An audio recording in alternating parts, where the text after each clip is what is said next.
Normal delivery, क्या आपने ये पहले कभी सुना है? और नहीं सुना है तो आज मैं इसके बारे में आपको सब कुछ बताने वाली हूँ। क्योंकि अगर हम प्रेग्नेंट होते हैं, जब भी हम प्रेग्नेंट होते हैं, हम सब यही चाहते हैं कि हमारी नॉर्मल डिलीवरी हो जाए। बट लेबर पेन का जो पेन होता है, ओ गॉड पूछो मत। इसलिए हम मोस्ट ऑफ द लेडीज आजकल अपनी चॉइस से सी सेक्शन करवाने लग गए हैं, क्योंकि वो नॉर्मल लेबर पेन का जो पेन होता है वो झेलना नहीं चाहती हैं। तो आपको, अगर आप सी सेक्शन के लिए जाना ही चाहते हैं, लास्ट ऑप्शन है कि आपको सी सेक्शन कराना, आपको नॉर्मल डिलीवरी नहीं चाहिए, तो आप एक बार ज़रूर अपने डॉक्टर से कंसल्ट करिए कि क्या मैं पेनलेस डिलीवरी के लिए जा सकती हूँ। अब क्या होता है पेनलेस डिलीवरी, आज इसी के बारे में बात करेंगे। वेल, जैसे हम लेबर पेन में जाते हैं, जब हम एक्टिव लेबर पेन में होते हैं, बेसिकली एक्टिव लेबर पेन वो स्टेज होती है जब आपको कम से कम 10 मिनट में 3 से 4 कॉन्ट्रैक्शन अच्छी तरह से आने लग जाते हैं। आपका जो सर्विक्स का है ऑलमोस्ट 5 से 6 सेंटीमीटर से ऊपर खुलने लग जाता है, और आपको बार बार ये कॉन्ट्रैक्शंस आ रहे होते हैं, सीक्वेंस में आते हैं। जब आप एक्टिव लेबर पेन में चले जाते हैं, तब आपको डॉक्टर लेबर रूम में जब लेके जाते हैं, तो आपके जो लोअर बैक, जो आपका रीढ़ का हड्डी का लोअर बैक का हिस्सा होता है, वहाँ पे आपने नॉर्मली देखा होगा कि आपको सी सेक्शन के टाइम एक एनेस्थीसिया लगाया जाता है जो रीढ़ की हड्डी में लगाया जाता है। बट इस एनेस्थीसिया को भी लगाया जाता है जो रीढ़ की हड्डी में नीचे की ओर लगाया जाता है। इसको हम एपिड्यूरल एनेस्थीसिया कहते हैं, जो एपिड्यूरल स्पेस में लगाया जाता है।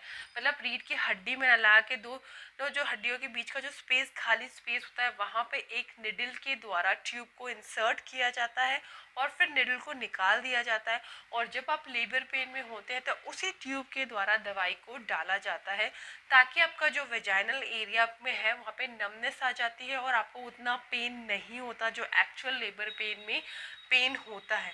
अब मैं ये नहीं बोलूँगी कंप्लीटली पेन ठीक हो जाता है, बट बहुत हद तक आप ये बेयर कर सकते हैं। बिल्कुल आपको लगेगा कि इट्स जस्ट नॉर्मल पेन, इतना पेन नहीं होता जितना नॉर्मल लेबर पेन में पेन होता है।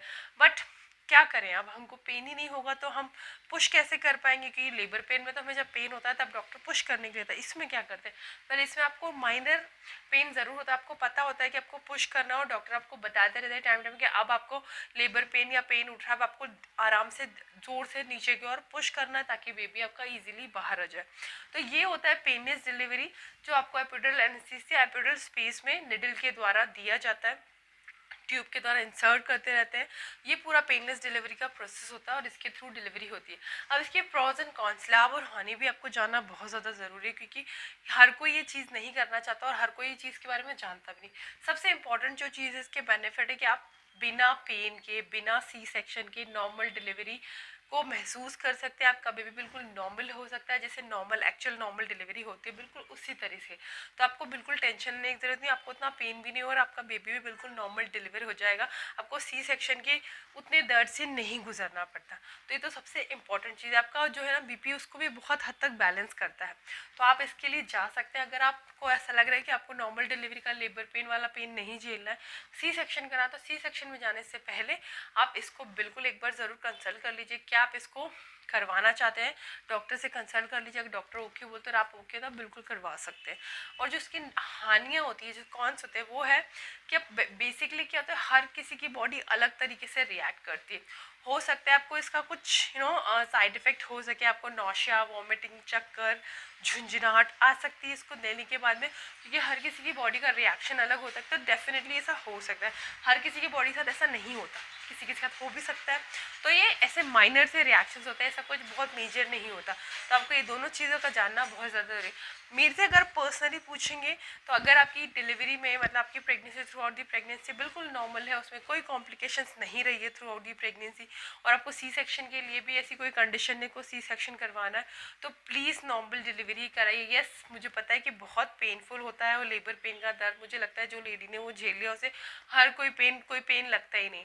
तो आप through out the pregnancy 9 month में एक्सरसाइज करिए, अच्छे से खाइए, ताकि आपकी स्ट्रेंथ और स्टेमिना उस टाइम आपको काम दे जब आपको एक्चुअल में ज़रूरत है लेबर टाइम के टाइम पुश करने के लिए। तो अगर आप लेबर नॉर्मल डिलीवरी कर सकते हैं तो प्लीज़ उसके लिए जाइए। और अगर आपका सी सेक्शन ही करवाना है, आप नहीं चाहते कि आपको नॉर्मल डिलीवरी करना, तो एक अच्छा ऑप्शन हो सकता है आपके लिए पेनलेस डिलीवरी का। तो अपने डॉक्टर से ज़रूर एक बार पूछ लीजिएगा।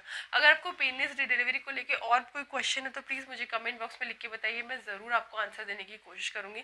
Thank you so much. Comment box में लिखिए आपको मेरे वीडियोस कैसे लग रहे हैं, आप मेरे और वीडियोस भी देखते हैं, और आप क्या और देखना चाहते हैं तो मैं उसको भी बनाने की कोशिश पूरी तरह से करूँगी। सब्सक्राइब कर लीजिए मेरे चैनल बटन को और एक लाइक बटन तो बनता ही है। Thank you so much. Bell icon को हिट कर दीजिए ताकि आपको मेरे आगे आने वाले वीडियोस की नोटिफिकेशन मिल जाए बहुत जल्दी। Bye bye, have a good day, take care.